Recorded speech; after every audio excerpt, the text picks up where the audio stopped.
We want to just hear your story, tell your story. Thank you so much, Brian. Brian, I heard. Thank you, Elton and Elizabeth. Appreciate you guys having me back on to talk a little bit about the new book, Influenced from Above. Just to let everybody know, I have a company called Influence People, and I teach people about research from the social sciences, specifically around influence and how to make it easier for people to say yes to you. It's obviously a critical skill. You don't get hired if somebody doesn't say yes to you. If you're in sales, you don't close a sale until somebody says yes. But even when you're at home, I've been married for 37 years, 30-year-old daughter. Um, Life in my household has been a lot more peaceful and happy when they both more willingly said yes to me, and they would tell you that their lives are more peaceful and happy when I more willingly say yes to them. So this is a skill that spans our careers and our livelihoods and all of our relationships. My daughter came to a presentation I gave many years ago, and she hadn't seen me present for quite some time. And so we went to lunch the day after. I wanted to know what she thought about it. And we had this nice conversation, but then she asked this question. She said, Dad, what I want to know is where is God in all this? All this psychology that you teach, where does he fit into this? And I hadn't thought about it deeply, but spur of the moment, we had this great conversation. And I started making these connections between what we call the principles of influence that I teach and biblical principles. And so her question became the spark that led me to write the book called Influenced from Above, where faith and influence meet.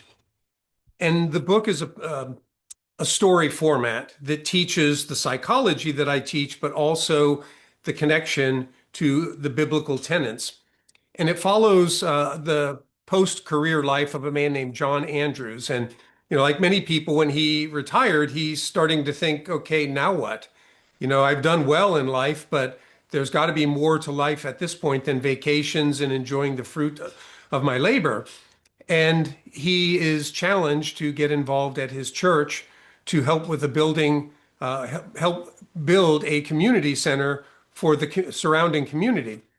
And he starts to realize what made me so successful in business may not necessarily make me successful with the congregation in having to influence them. But what works within the confines of the church may not work out in the secular world. And so he has to start bridging the gap there and find the commonality between, the biblical principles and these principles of influence.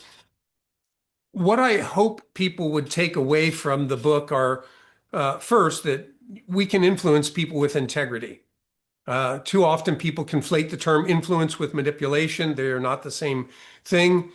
But if we are doing it with a basis of love, where have love for God and love for neighbor, then we're always looking to do what is right by other people. And that makes influence a whole lot easier. So I want people to see that connection. But I also want people to walk away and understand that God really speaks to us. I think many people would say they believe in God, and a lot of times that resides up here, but he wants to be down here. And John Andrews starts to see that God really does answer prayer, that he really is in control. He may not do things the way that we would always like. He may not do it in the timing that we would like, but God is there. And many of the stories that I share from his perspective actually parallel times where I've clearly heard from God in my life.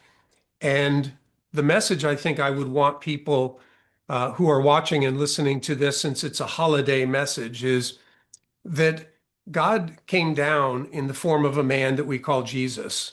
If anybody says, well, what would God do? What would he look like? That's the person that we look to. But he didn't leave us alone, and he actually does speak to us. And I want to share one story, and then I'm going to stop. And this isn't a story that's in a book, but it was pretty life-changing for me. And it's not a one-off. I mean, I've had many experiences similar to this, but many, many years ago, I was in Nashville, and my life was changing tremendously because of my relationship with God. And I'm in this hotel. It's nighttime. I'm reading a book, and this sense hits me. Be outside the hotel at 6 in the morning. There's a homeless man to take to breakfast. And I was learning to be obedient. So I said, okay, Lord, I'll be out there. So I go outside at 6 a.m. and I'm walking up and down the the walkway in front of the hotel, and every person I see isn't homeless, but I think, well, maybe I didn't hear clearly. Maybe it's that person. I'd kind of walk a little faster, but never had a conversation with anybody. And truthfully, felt a little stupid. I'm standing at a street corner, just about to go back into the hotel, and the thought hits me, he's over there. So I walk across the street, start walking up the sidewalk on the next street. I look over, it's a church, and there's 2 feet sticking out. There's a homeless man sleeping. So I get out some money and I go to lay it down next to him, which was not what God asked me to do. He asked me to take him to breakfast. Well, he woke up. So we started having a conversation. And I said, "Are you hungry?" And he said, "Yes." And I said, "Can I take you to breakfast?" We go in the hotel and I asked him, I said, "Are you angry with God about what's going on in your life?" And he says, "I can't be angry with God." He goes, "People laugh at me because I smell and I'm homeless." He goes, "But I'm somebody because God loves me. I was the one who got blessed. He got a meal, I got blessed. And I got a story that is forever with me about the reality of God." When people talk about they don't believe in God, I say I can't not believe in him. Too many things have occurred that cannot be coincidence. And I would hope that people who read the book might get in touch with that. Even people who maybe grew up in church, but still it's about going on Sunday and yeah, I believe in God, that the reality would hit their heart to know that he does want relationship. Many people today have talked about relationship. He wants a relationship with you, and he wants to communicate with you. And on one hand, I'm not anything special. I'm just like all of you. But on the other hand, I am special because I know God and God knows me. But that's available for everybody. And I would hope people might take that away as they read the book.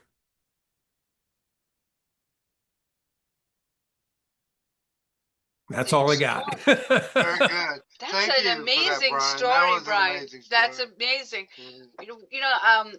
I have to share a story too because when I was a little girl, I lived in India and we had poverty everywhere. We had beggars like unbelievable. And I was, as a little girl, would take my lunchbox and I would give all the beggars my food because I was anorexic and eating was not my big thing. My mother was very upset because she would take a lot of trouble to cook all these meals for me, and she would say, "How dare you give away my meals that I'm cooking for you?"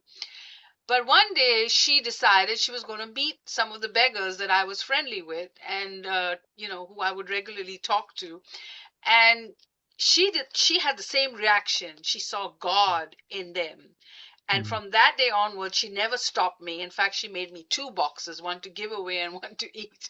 But that That's is a great. great story because you really do see God in people. And if you're close to God, you'll see it. It'll come right to you. So that's why Brian says I pester him because I'm always inviting him to speak on the show. But now you know why. His book is called Influence from Above. Get it. Get a couple of the books. He's given us some to give away, so we'll be giving prizes at the end. So anytime you've attended in December, you will win. We've got a lot of prizes this year, so you will win a prize. So you will be entered to get the drawing for his book, His Story, My Story, Our Story. This is a great book, not just for veterans, but for any family that wants to do that. And write him a review. That's what we do. We write reviews. Reviews are the lifeline for any author. And that brings me to my next wonderful sweetheart author. Who doesn't love her? And over to you, and tell them all about it. I want to show you my new shirt. Ooh. I love it. I love Yes, it. Will and I wear these at every book signing that I do. And you know, I do the Kroger book signings now 5 days a week. But my book, I know there's a lot of new faces, but I see some others. Hey, Dr. Orman. Hey, Richard.